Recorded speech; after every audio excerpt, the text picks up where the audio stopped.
সর্বশ্রেষ্ঠ দানবীর রাজা মৌরধ্বজ কারান সভায় আগমন করেছে। আর রাজা মৌরধ্বজের ভূমিকায় চরিত্র দেখাবেন আপনাদের সকলকে সুপরিচিত ওস্তাদ নরেন চন্দ্র মাহাতো।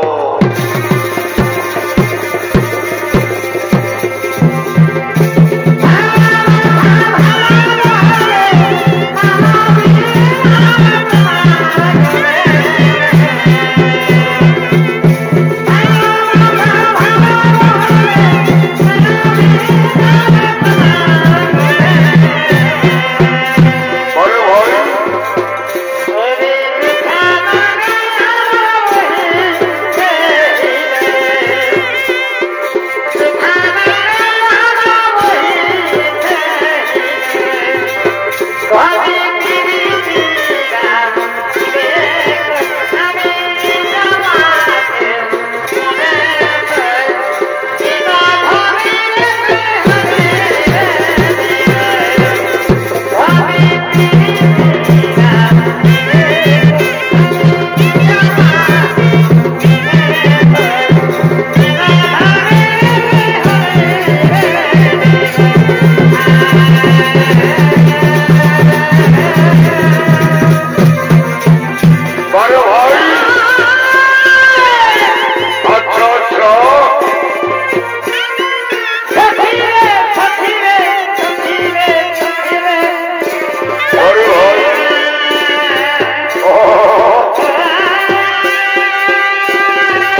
রানীগণ আজ আনন্দ উৎসবের দিনে তোমরা বাড়িতে ডেকে নিয়ে এসো, আমরা সকলে মিলে আনন্দ উৎসব করব। তাই তোমরা এই মুহূর্তে রাজসভায় রানীদের ডেকে নিয়ে এসো। তাই হবে মহারাজ, তাই হবে।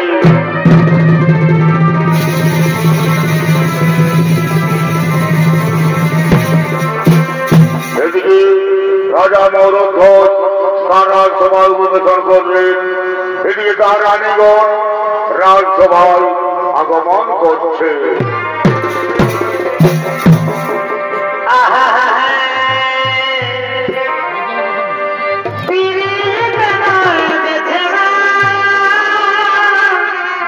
আচ্ছা আচ্ছা,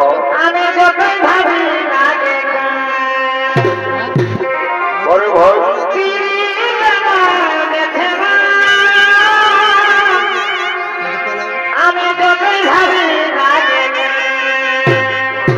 পরিবার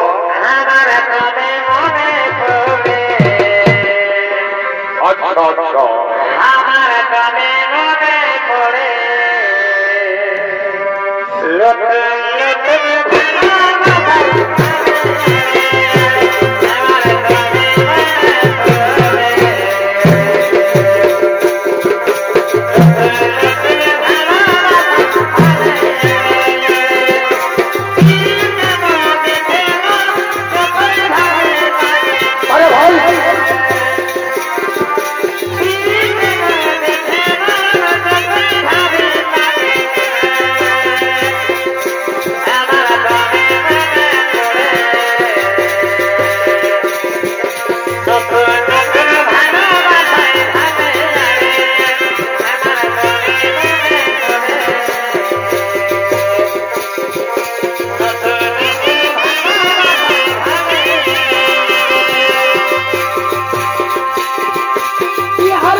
ভ্রমণ করেছি আমরা খুবই ক্ষুধার্ত তোমার রাজ দরবারে আমরা কিছু খাবার খেতে চাই আমরা শুনেছি তুমি নাকি মহাদানী তুমি নাকি দান না করলে জল গ্রহণ পর্যন্ত করো না আমরা তোমার কাছে কিছু দান চাইতে এসেছি মহারাজ বলুন বলুন ব্রাহ্মণগণ কি দান পেলে আজ আপনার আমার কাছে আনন্দিত হবে আপনারা আমার কাছে যা দান চাইবেন আমি আপনাদেরকে সঙ্গে সঙ্গে সেই দান পরিবেশন করব তাহলে বড় রাজা প্রথমে তুমি প্রতিজ্ঞা করে বলো আমরা তোমার কাছে যা দান চাইব তুমি আমাদেরকে সেই দান সঙ্গে সঙ্গে পরিবেশন করবে হে হে ব্রাহ্মণগণ আমি এই রাত সময় দাঁড়িয়ে প্রতিজ্ঞা করে বলছি আপনারা আমার কাছে যা দান চাইবেন আমি আপনাদেরকে সেই দান সঙ্গে সঙ্গে পরিবেশন করব তাই বলুন ব্রাহ্মণগণ আপনারা আমার কাছে কি দান পেলে আজ আনন্দিত হবে শুনো রাজা তুমি দেখছো আমাদের সিংহটি 7 দিন কিন্তু খাবার খাইনি আমাদের সিংহ খুবই ক্ষুধার্ত তাই তুমি প্রথমে আমাদের সিংহের খাবার ব্যবস্থা করো তারপর তুমি আমাদের খাবারের ব্যবস্থা করবে হে হে ব্রাহ্মণগণ আপনারা কোনো চিন্তা করবেন না আপনাদের সিংহের জন্য আমি সঙ্গে সঙ্গে খাবারের ব্যবস্থা করছি আপনারা বসুন আপনারা কোনো চিন্তা করবেন না তাহলে বলো রাজা আমাদের সিংহ অন্যান্য সিংহের মতো মাংস আহারী আমাদের সিংহ মাংস খাবে তাই তুমি আমাদের সিংহের জন্য মাংসের ব্যবস্থা করো রাজা তাই হবে ব্রাহ্মণগণ আপনারা কোনো চিন্তা করবেন না আপনাদের সিংহের জন্য আমি সঙ্গে সঙ্গে মাংসের ব্যবস্থা করছি তাহলে বড় রাজা আমাদের সিংহের জন্য তুমি কি পশু হত্যা করবে নাকি তোমার প্রজাদেরকে তুমি হত্যা করবে না না ব্রাহ্মণগণ আমি আমার প্রজাদেরকে হত্যা করব না কারণ আমার প্রজা আমার পুত্র তুল্য আমি পশু হত্যা করব না পশু হত্যা মহাপাপ আমি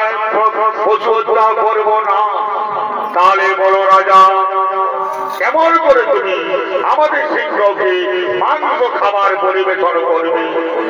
ওগো ব্রাহ্মণগণ, আমি আমার নিজের দেহের মাংস কেটে আপনাদের সিংহকে আমি খাবার পরিবেশন করব, আপনারা কোনো চিন্তা করবেন না। শুনো রাজা, তুমি বৃদ্ধ রাজা, তোমার মাংস আমাদের সিংহ খেতে পারবে না। আমাদের সিংহ খাবে শিশুর মাংস, তাই তুমি শিশুর মাংসের ব্যবস্থা করো রাজা। কোথায় পাবো গো ব্রাহ্মণগণ, আমি কোথায় পাবো শিশুর মাংস যে আপনাদের সিংহকে আমি খাবারে পরিবেশন করব? কেন রাজা, তোমার একমাত্র সন্তান তাম্রধ্বজ রয়েছে। তাম্রধ্বজকে তুমি নিজের হাতে হত্যা করে তার দেহকে খণ্ড খণ্ড করে তুমি আমাদের সিংহকে খাবার পরিবেশন করতে পারো। হাই ভগবান, হাই ভগবান,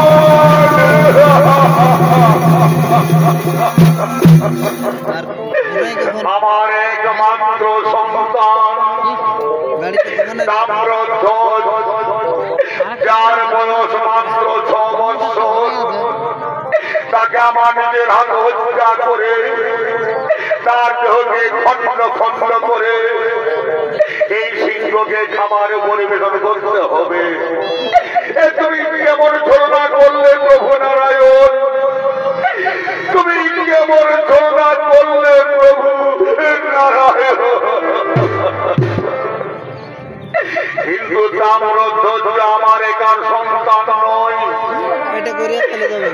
আমার তাম্রধ্বজ আমার রানী জন্ম দিয়েছে। আমার রানীকে আমি জিজ্ঞাসা করব, রানী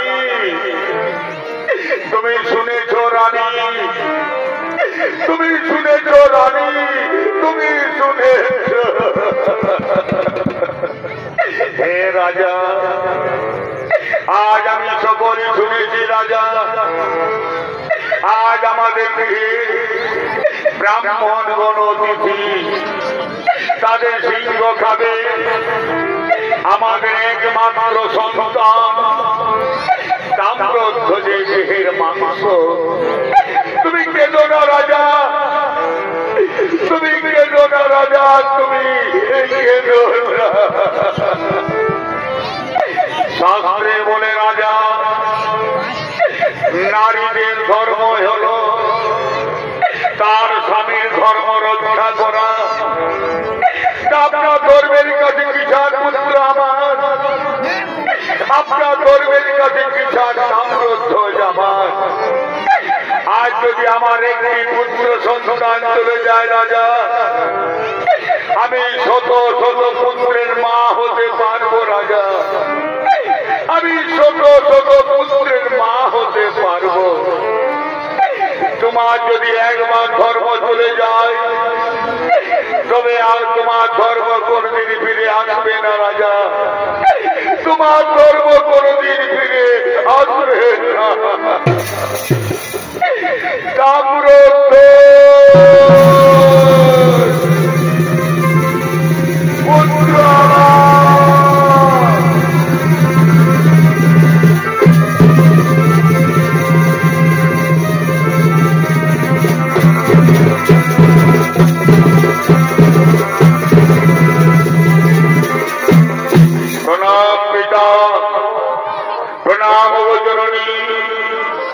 আপনাদের চরণে জানান আমার শত শত প্রণাম। বলুন পিতা, বলুন গো মাতা, কি জন্য আপনারা আমাকে অসময়ে রাজসভায় ডেকেছেন পিতা? পরে পুত্র তাম্রধ্বজ, আজ তোর পিতা মাতা ধর্ম সংকটে পড়েছেন পুত্র, তোর পিতা মাতা ধর্ম সংকটে পড়েছে। তুই কি পারবি, তুই কি পারবি তোর পিতা মাতা ধর্ম রক্ষা করতে পুত্র? তুই কি পারবি তোর পিতা মাতা ধর্ম রক্ষা করতে?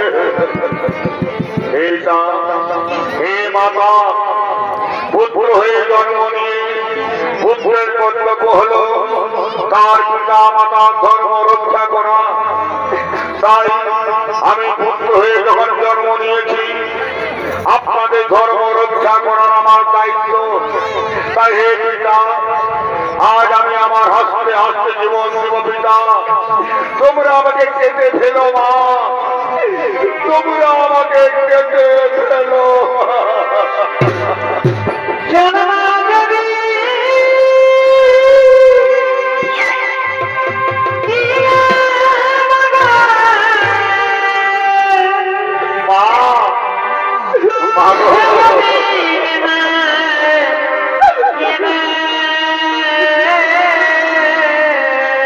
তুমি কেঁদো না মা, তুমি কেঁদো না।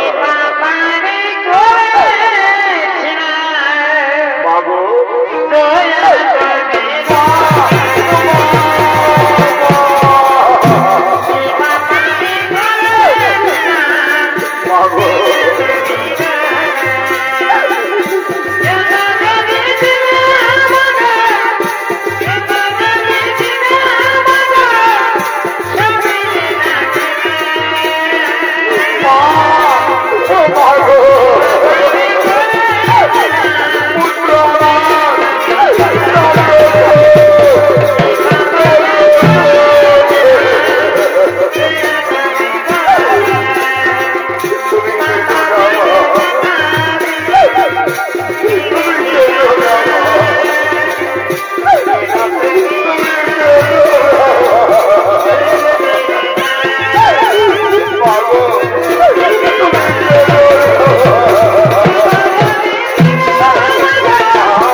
আজ আমি আমার নিজের সন্তানকে নিজের হাতে বলি দেব।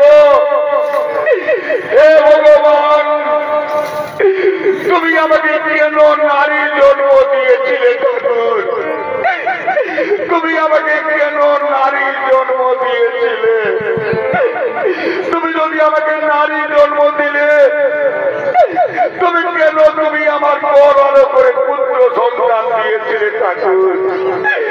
কেন তুমি আমাকে পুত্র সন্তান দিয়েছিলে? হে ভগবান, আজ আমার কাছে আমার স্বামীর ধর্মই বড়। তাই আমি আমার স্বামীর ধর্ম রক্ষা করতে আমার একমাত্র সন্তানকে নিজের হাতে বলি দেব। দাও স্বামী, দাও তরবারি।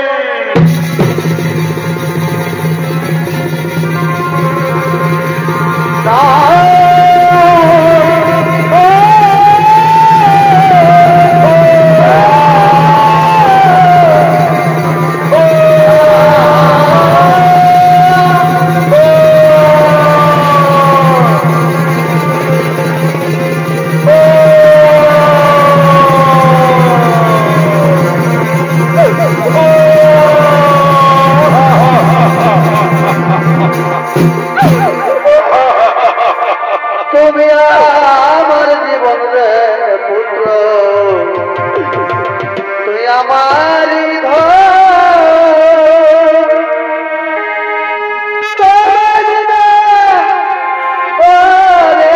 পুত্র, কেহ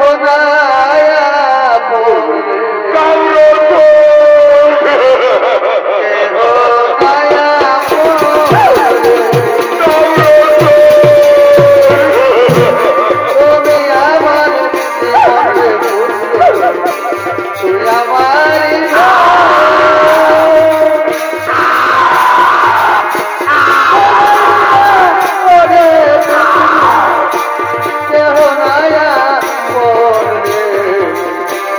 কেহ নয়া পরে কেহ কাছে ধারে রহমা কেহ পাকাই দড়ি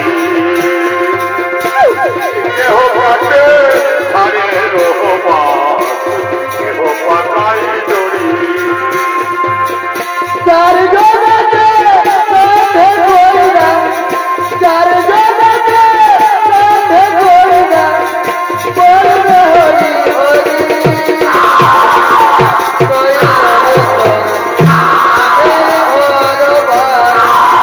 পুত্র ররি রে আগের ঘর বাড়ি কেহ কাছে ধারে রহমা কেহ পাকাই দড়ি কেহ কাছে ধারে রহমা কেহ পাকাই দড়ি চার জগতে রাধে গোবিন্দা চার জগতে রাধে গোবিন্দা বলবে হরি হরি রইল রে তোর আগের ঘর বাড়ি পুত্র রইল রে তোর আগের ঘর বাড়ি আমি বন্ধে বসি রে অগুলে ভাসাইনি রে এই কিরে দিতা দয়াল এই কিরে দিতা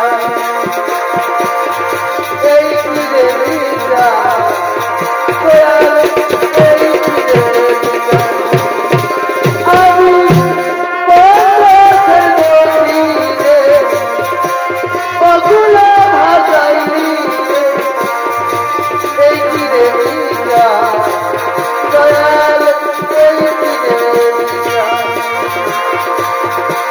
এই কিরে দিতা দয়াল এই কিরে দিতা আঘাতে আঘাতে দেখাবে দোলা আমি যে পথে আসি ও দয়াল গো আমি যে চোখে আসি এই ছিল মোবাইলে এই ছিল মোবাইলে পুত্র আমার ও ভাগা মোবাইলে এই ছিল মোবাইলে এই ছিল মোবাইলে পুত্র আমার ও ভাগা মোবাইলে এই ছিল মোবাইলে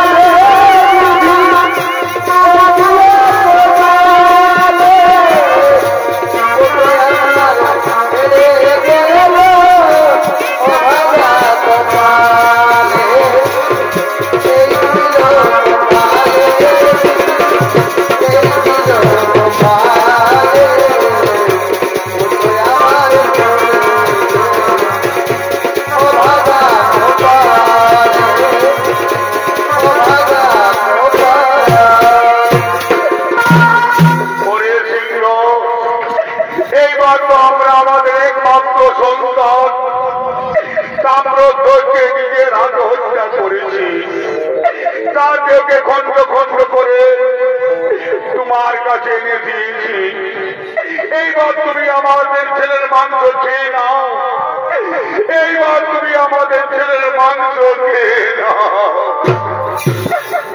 ওগো ব্রাহ্মণগণ এইবার তো আমরা আমাদের একমাত্র সন্তান তাম্রধ্বজকে নিজের হাতে হত্যা করেছি তার দেহকে খণ্ড খণ্ড করে আপনাদের সিংহকে খাবার খাইয়েছি এইবার আপনারা আমার গিয়ে সেবা গ্রহণ করুন আর আমাদের ধর্ম থেকে মুক্ত করে দিন প্রভু আমাদের ধর্ম থেকে মুক্ত করে দিন শুনো রাজা তুমি মহাপাপী রাজা তুমি মহাপাপ করেছো তুমি শিশু হত্যা করে মহাপাপ করেছ, তাই পাপীর গৃহে আমরা কোনোদিনই সেবা গ্রহণ করব না।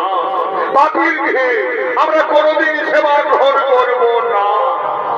ওগো ব্রাহ্মণগণ, আপনারাই তো বলেছিলেন আমাকে শিশু হত্যা করতে। আপনাদের তো আদেশে আমি আমার একমাত্র সন্তানকে হত্যা করেছি। তবে কেন আপনারা আমার কাছে সেবা গ্রহণ করবেন না? কেন আপনারা আমার কাছে সেবা গ্রহণ করবেন না? শোনো রাজা, আমরা জানি না তুমি মহাপাপী রাজা। তুমি শিশু হত্যাকারী, তুমি শিশু হত্যা করে মহাপাপ করেছ। তাই মহাপাপী আমরা সেবা গ্রহণ করব না, আমরা সেবা গ্রহণ করব না। হাই ভগবান, তুমি আমাকে রক্ষা করো প্রভু, তুমি আমাকে রক্ষা করো প্রভু। ওগো প্রভু নারায়ণ, আমি যদি পৃথিবীর জীবকে কোনদিন কোন দুঃখ দিয়ে না থাকি, আমি যদি সদা সর্বদা ধর্ম পথে চলে থাকি, তার আমার ধর্মের জোরে আমার পুত্র পুনরায় জীবিত হয়ে আসবে আর আমার ধর্ম রক্ষা করবে। আমার পুত্র তাম্রধ্বজ একবার মৃত্যুবরণ করে আমার ধর্ম রক্ষা করেছে। আমার পুত্র পুনরায় জীবিত হয়ে আমার ধর্ম রক্ষা কর পুত্র, আমার ধর্ম রক্ষা কর পুত্র। দেখা দাও, দেখা দাও, দেখা। শান্ত হও, শান্ত রাজা মৌরধ্বজ, শান্ত হও তুমি। এই দেখো তোমার পুত্র তাম্রধ্বজ, তার কিছু হয়নি। তোমার ধর্মের জোরে আমার ছলনায় তাম্রধ্বজ আজ জীবিত। যারে তাম্রধ্বজ, তুই তোর পিতা মাতার কাছে চলে যা। আইরে আমাদের পুত্র তাম্রধ্বজ, আমাদের বুকে আয় বাবা, আমাদের বুকে আয় পুত্র, আমাদের বুকে আয়। দেখো রানী, আজ আমাদের পরম সৌভাগ্য যে আমরা আমাদের হারানো সন্তানকে ফিরে পেলাম। আজ আমরা আমাদের হারানো সন্তানকে ফিরে পেলাম।